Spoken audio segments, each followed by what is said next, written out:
As a leader, decision making is an important skill. Developing trust, developing respect, and facilitating a productive atmosphere and a safe atmosphere, as you said, is important.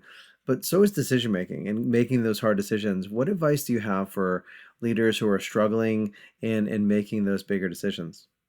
It's funny. I like literally just had a coaching call before our time together on this very thing.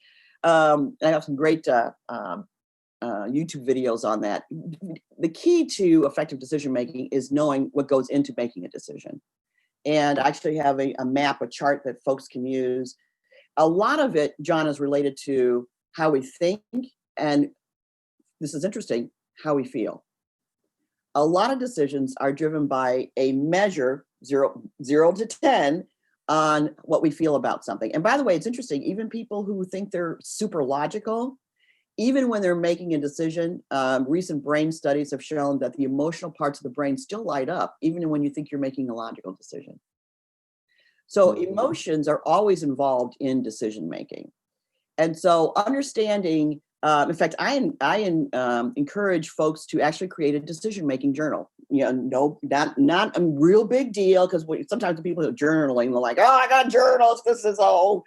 It really just charting down and just kind of tracking you're making a decision, why you made it, and what were the drivers.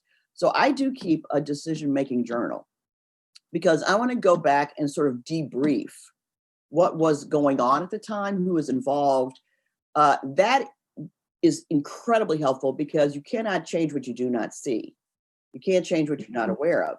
So to become a better decision maker, you have to be aware of your decision making, and then, what was I thinking? What am I feeling? And what were the outcomes and the results of that? And then how do I refine that for the next time? And that's a really practical tip, but it's building awareness about how do I make a decision and what was made and how I could have improved it or done differently.